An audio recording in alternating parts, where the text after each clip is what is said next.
नमस्कार, DD news के विशेष सांकेतिक भाषा समाचार में आप सभी का स्वागत है। आपके साथ मैं हूं पराक्रम सिंह शेखावत और मेरे साथ हैं हमारी सांकेतिक भाषा की सहयोगी दीपाली। समाचार की शुरुआत करेंगे सुर्खियों के साथ। प्रधानमंत्री नरेंद्र मोदी की यात्रा से भारत अमेरिका संबंधों में जुड़ा नया अध्याय। ऊर्जा और प्रौद्योगिकी सहित कई क्षेत्रों में समझौते। 2030 तक द्विपक्षीय व्यापार दुगुना करने का लक्ष्य। राष्ट्रपति ट्रंप ने मुंबई आतंकी हमले के गुनहगार तहव्वुर राणा के प्रत्यर्पण को भी दी मंजूरी। इस्लामिक आतंकवाद के खिलाफ मिलकर लड़ने की कही बात।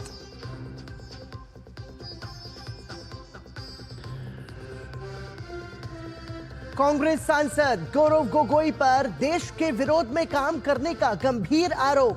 भाजपा ने गोगोई के पाकिस्तान कनेक्शन पर भी उठाए सवाल। असम के मुख्यमंत्री ने कहा, भारतीय युवाओं को देश विरोध में पाकिस्तान मिलने भेजना शर्मनाक।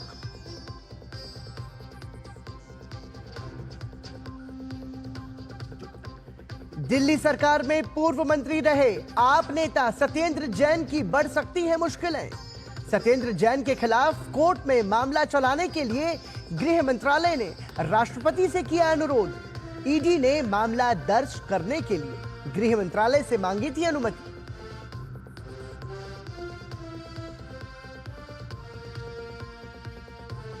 थोक महंगाई दर जनवरी में घटकर हुई 2.31%। सब्जियों की कीमतों में गिरावट से कम हुई महंगाई।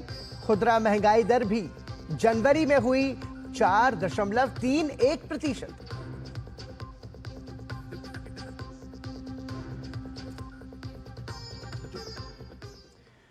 और सुर्खियों के बाद खबरों पर नजर डालते हैं विस्तार से। और आपको बता दें कि प्रधानमंत्री नरेंद्र मोदी की अमेरिका यात्रा संपन्न हो गई है और वो स्वदेश के लिए रवाना हो चुके हैं।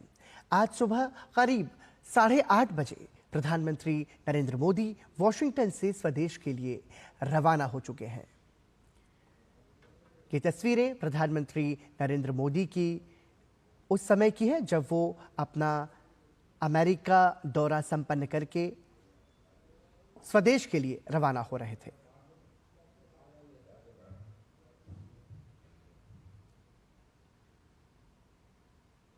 और प्रधानमंत्री नरेंद्र मोदी ने अपनी अमेरिकी यात्रा को सफल बताते हुए सोशल मीडिया पर एक वीडियो साझा किया है। वीडियो के विषय में प्रधानमंत्री ने लिखा है कि अमेरिका की यात्रा के मुख्य अंश साझा कर रहा हूं। ऊर्जा से लेकर शिक्षा, व्यापार से लेकर प्रौद्योगिकी और एआई से लेकर अंतरिक्ष तक कई मुद्दों पर चर्चा हुई।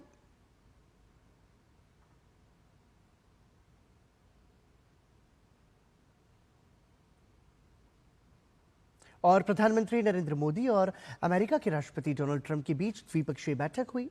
इस मुद्दे पर पत्रकारों के सवाल पर राष्ट्रपति ट्रंप ने प्रधानमंत्री मोदी को महान नेता बताया। उन्होंने कहा कि उनके मित्र आए हैं जिनसे मिलकर खुशी हो रही है। डोनाल्ड ट्रंप ने कहा कि भारत और अमेरिका के बीच गहरी मित्रता और एकता है। उन्होंने कहा कि अमेरिका भारत को तेल और गैस देगा। प्रधानमंत्री नरेंद्र मोदी ने राष्ट्रपति ट्रंप को 140 करोड़ भारतीयों की ओर से उनकी जीत पर बधाई दी। प्रधानमंत्री नरेंद्र मोदी ने कहा कि ट्रंप के पहले कार्यकाल में भारत और अमेरिका की प्रगाढ़ता नई ऊंचाइयों पर पहुंची थी। अब दोनों देश मिलकर इसे और आगे बढ़ाएंगे। उन्होंने कहा कि उन्हें खुशी है कि ट्रंप ने यूक्रेन मुद्दे पर पहल की है। उन्होंने कहा कि वो इसका समर्थन करते हैं। साथ ही प्रधानमंत्री ने कहा कि भारत तटस्थ नहीं बल्कि हमेशा शांति का पक्षधर रहा है और इस मुद्दे को बातचीत के जरिए सुलझाया जाना चाहिए। बांग्लादेश के मुद्दे पर राष्ट्रपति ट्रंप ने कहा कि प्रधानमंत्री नरेंद्र मोदी उसका ख्याल रखेंगे। प्रधानमंत्री मोदी ने कहा कि वो अमेरिकी राष्ट्रपति की तरह ही देश हित को सर्वोपरि रखते हैं। उन्होंने कहा कि डोनाल्ड ट्रंप के दूसरे कार्यकाल के दौरान भारत अमेरिका संबंध को मजबूत करने के लिए दुगनी गति से काम किया जाएगा। उन्होंने कहा कि भारत और अमेरिका की शक्ति विश्व कल्याण के काम आएगी।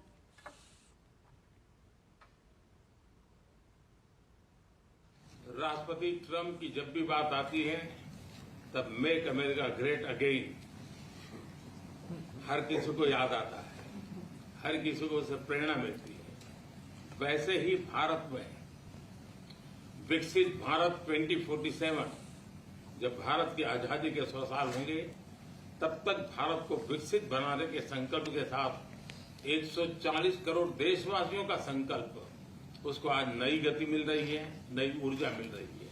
अमेरिका विश्व का सबसे पुराना लोकतंत्र, भारत विशाल लोकतंत्र, और इसलिए हम दोनों का मिलने का मतलब 1+1 2 नहीं, 1 और 1 11 होता है, और ये 11 की शक्ति, वो ताकत विश्व के कल्याण के भी काम आएगी।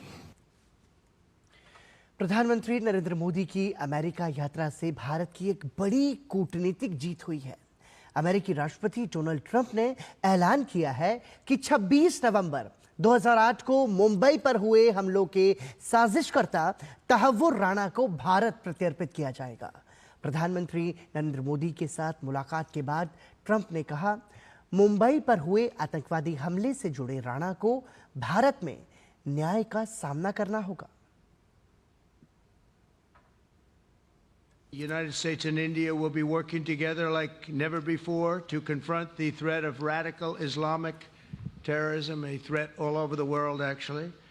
Today, I'm pleased to announce that my administration has approved the extradition of one of the plotters and one of the very evil people of the world, and having to do with the horrific 2008 Mumbai terrorist attack, to face justice in India. So he's going to be going back to India to face justice.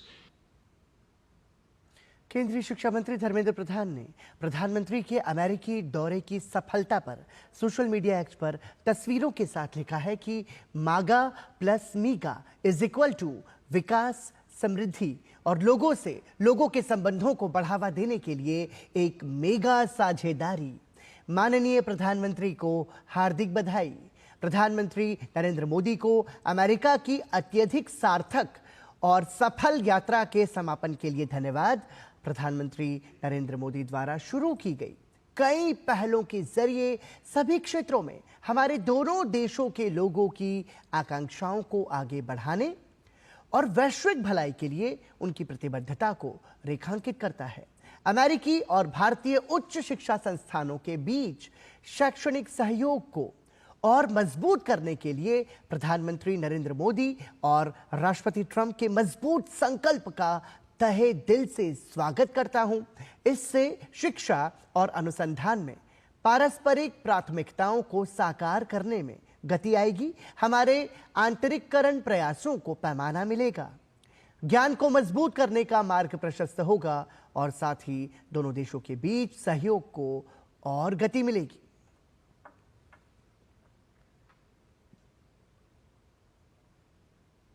और इसी के साथ ही यहाँ रुक रहे हैं एक छोटे से ब्रेक के लिए, बने रहिए हमारे साथ। प्रधानमंत्री नरेंद्र मोदी 16 फरवरी को भारत मंडपम में भारत टेक्सटाइल एक्सपो 2025 में शिरकत करेंगे। ये जानकारी केंद्रीय टेक्सटाइल मंत्री गिरिराज सिंह ने डीडी न्यूज से एक्सक्लूसिव बातचीत करते हुए दी है। इस मौके पर गिरिराज सिंह ने कहा कि एक्सपो में 126 देश के बिजनेस डेलीगेट्स आ रहे हैं। आने वाले दिनों में हिंदुस्तान टेक्सटाइल के क्षेत्र में लीडर बनेगा। हमारे वरिष्ठ सहयोगी राजेश राज ने भारत मंडपम में केंद्रीय टेक्सटाइल मंत्री गिरिराज सिंह से विशेष बातचीत की। भारत टेक्सटाइल एक्सपो 2025 में अभी हम भारत मंडपम में मौजूद हैं और इस टेक्सटाइल एक्सपो का शुभारंभ केंद्रीय टेक्सटाइल मंत्री गिरिराज सिंह ने किया है, जो अभी हमारे साथ यहाँ पर तमाम जो स्टॉल हैं उसको विजिट कर रहे हैं, अभी बातचीत के लिए मौजूद हैं।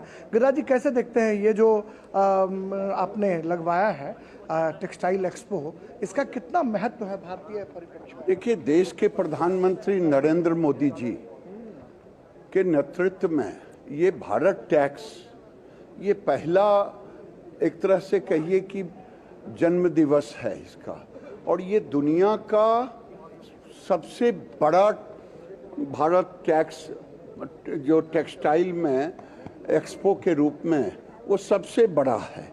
और ये नरेंद्र मोदी जी 16 तारीख को यहाँ आएंगे।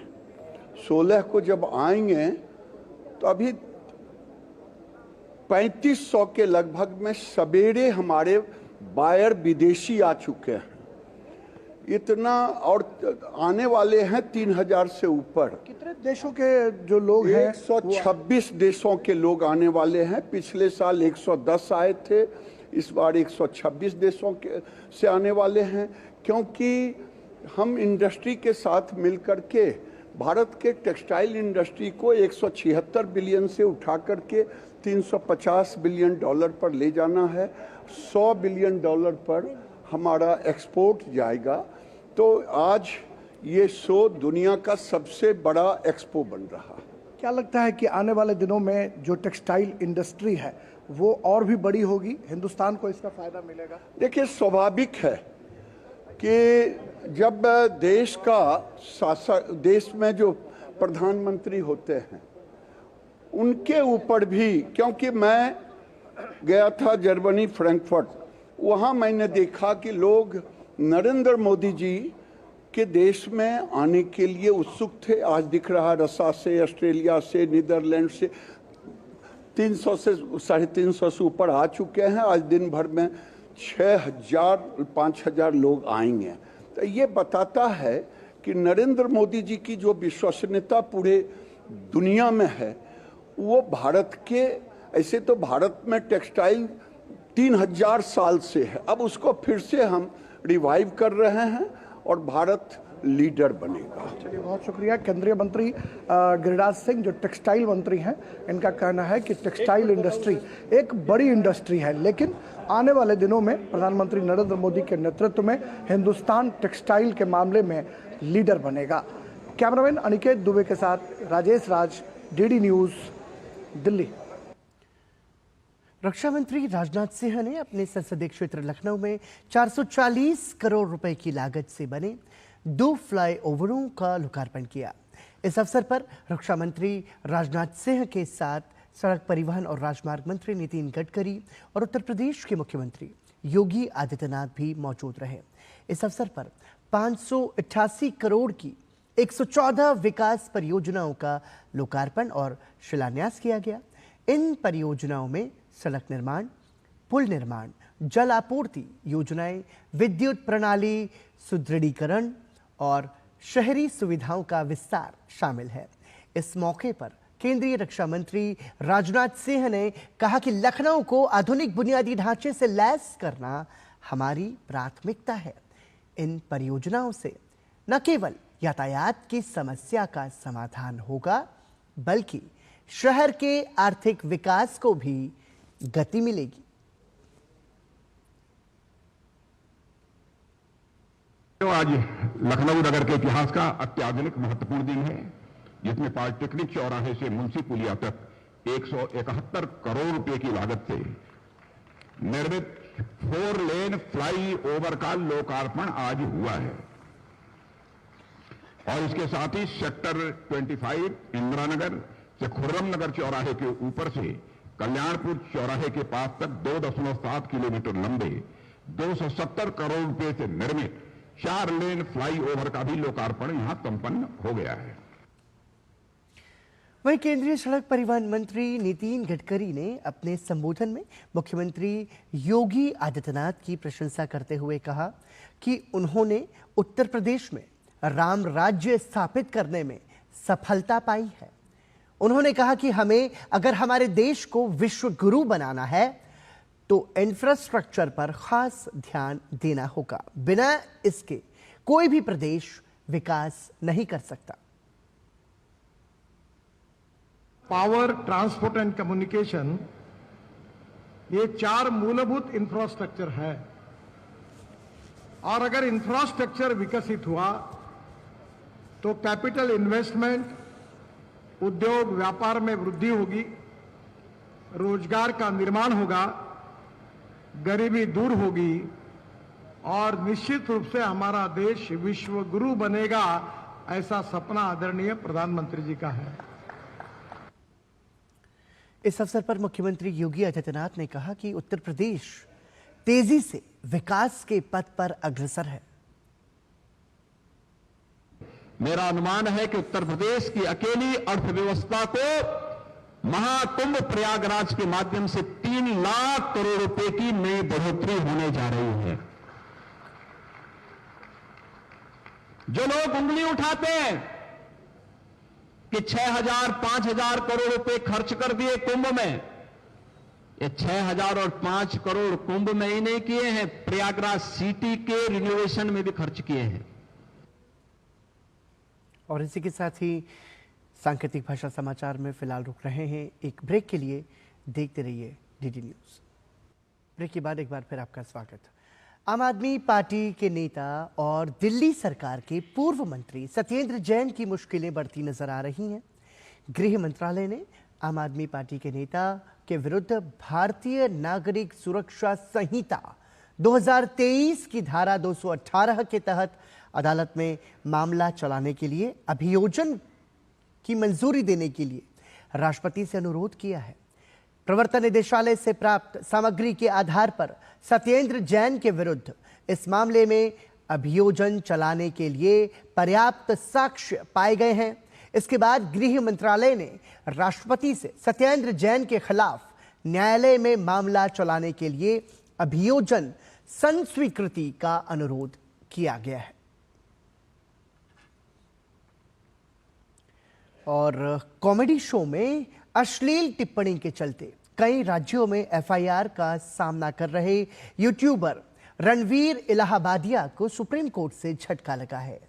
इंडियाज गॉट लेटेंट में माता पिता के निजी संबंधों को लेकर पूछे गए अपने आपत्तिजनक सवाल पर दर्ज एफआईआर के खिलाफ रणवीर ने सुप्रीम कोर्ट में याचिका दायर की।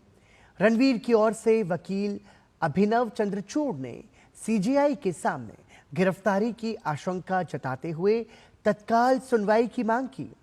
चीफ जस्टिस ने तत्काल सुनवाई की मांग ठुकराई। उन्होंने कहा कि सुनवाई की तारीख पहले ही तय कर दी गई है, उसी दिन सुनवाई होगी। थोक मुद्रास्फीति जनवरी में घटकर 2.31% हो गई है। खाद्य वस्तुओं खासकर सब्जियों की कीमतों में गिरावट इसकी मुख्य वजह रही है। थोक मूल्य सूचकांक आधारित मुद्रास्फीति दिसंबर 2024 में 2.37% और जनवरी 2024 में 0.33% थी। आंकड़ों के अनुसार खाद्य वस्तुओं की मुद्रास्फीति जनवरी में घटकर 5.88% रह गई, जबकि दिसंबर 2024 में ये 8.47% थी। सब्जियों की मुद्रास्फीति उल्लेखनीय रूप से घटकर 8.35% रह गई, जबकि दिसंबर 2024 में ये 28.65% थी। जनवरी में थोक मूल्य सूचकांक में दिसंबर की तुलना में मासिक आधार पर 0.45% की कमी रही। क्रूड पेट्रोलियम और प्राकृतिक गैस की कीमत मासिक आधार पर 6.34%, नॉन फूड आर्टिकल की कीमत 0.66% और खनिजों की कीमत 0.22% बढ़ी है। ईंधन और बिजली श्रेणी में जनवरी में मुद्रास्फीति 2.78% की घटी, जबकि दिसंबर में 3.79% थी। मैन्युफैक्चर्ड प्रोडक्ट में इस वर्ष जनवरी के दौरान 0.14% की मामूली वृद्धि दर्ज की गई। WPI खाद्य सूचकांक पर आधारित खाद्य वस्तुओं की थोक मुद्रास्फीति दिसंबर 2024 में 8.89% से घटकर जनवरी 2025 में 7.47% हो गई। और आइए अब बढ़ते हैं अगली खबर की ओर, लेकिन उससे पहले यहां ले लेते हैं एक छोटा सा ब्रेक। आप बने रहिए हमारे साथ। ब्रेक के बाद एक बार फिर आपका स्वागत। भारत सरकार के प्रधान वैज्ञानिक सलाहकार प्रोफेसर अजय कुमार सूद ने हरियाणा के सोनीपत जिले के मंडोरा गांव के रूटैक स्मार्ट विलेज सेंटर का उद्घाटन किया और सेंटर का निरीक्षण कर जरूरी निर्देश भी दिए।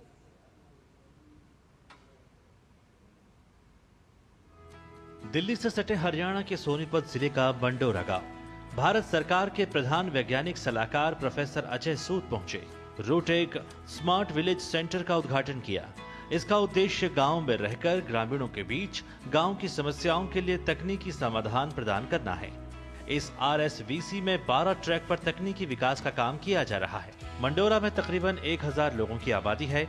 इसमें ICAR, IIT, अन्य तकनीकी संस्थान और स्टार्टअप नवोन्मेष तकनीक के जरिए ग्रामीणों का जीवन बदलने में कारगर सिद्ध हो रहे हैं। ये जो RSVC का कॉन्सेप्ट है कि हम यहीं रह के किस तरह सबको मिला के टेक्नोलॉजी का उपयोग करके सबको सशक्त बनाएं। और खुशी की बात ये है कि जो हमने ये प्रोग्राम 6 महीने पहले शुरू किया था, ऑलरेडी इस समय 21 सेंटर्स में आ गया है, बन रहा है। और मंडोवा जो हम हैं मंडोरा, ये एक हमारा मॉडल, इसको हम सेंटर बनाएंगे। मंडोरा RSVC सेंटर में मशीनों के जरिए मृदा जांच करने की सुविधा प्रदान की जा रही है ताकि सही फसल उगाकर किसानों को बेहतर पैदावार मिल सके। नेत्रहीनों के जीवन को आसान बनाने के लिए अत्याधुनिक चश्मों का निर्माण किया गया है। एक निजी स्टार्टअप ने कचरा संग्रहण गाड़ी की GPS मॉनिटरिंग से जुड़ी ऐप तैयार की है, जिससे जीरो वेस्ट का लक्ष्य मुमकिन हो रहा है। किसानों द्वारा उत्पादित सब्जियां खराब ना हो, इसके लिए सब्जी कूलर का निर्माण किया गया है। मंडोरा में बेहतर स्वास्थ्य सुविधा के लिए आभा डिजिटल हेल्थ रिकॉर्ड सुविधा भी RSVC में दी जा रही है। इसमें 12 वर्टिकल्स हैं, उन सबको मिल के, जैसे अगर आप एग्रीकल्चर सर्विसेज देख लीजिए, फिनटेक देख लीजिए, एजुकेशन देख लीजिए, और जो भी कैसे लाइवलीहुड को हम बढ़ाएं आगे, तो इन सबको मिला के बनाया है। तो इसमें खुशी की बात यह है कि ये सब लोग बहुत ज़्यादा जुड़ रहे हैं। किसानों की आय दोगुनी करने के उद्देश्य में कारगर जैविक खाद के प्लांट का भी निरीक्षण किया और इसकी उपलब्धियों को जाना। आजीविका बढ़ाने के लिए SHG के तहत महिलाओं को मशीन से तुलसी माला बनाने का प्रशिक्षण दिया जा रहा है। इसके साथ ही महिलाएं गोबर से दिए और उर्वरक बनाकर आत्मनिर्भर हो रही हैं। भारत सरकार के प्रधान वैज्ञानिक सलाहकार प्रोफेसर अजय कुमार सूद ने सेंटर का निरीक्षण कर जरूरी दिशा निर्देश भी दिए। प्रधान वैज्ञानिक सलाहकार के निर्देशन में देश भर में स्थापित RSVC आधुनिक तकनीकों के जरिए ग्रामीणों की समस्याओं के निवारण और आय में वृद्धि के नए आयाम गढ़ रहे हैं। Doctor Chandrashekhar, DD news.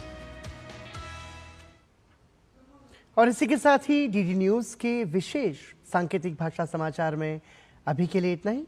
मुझे और हमारी सांकेतिक भाषा की सहयोगी दीपाली को दीजिए अनुमति। नमस्कार।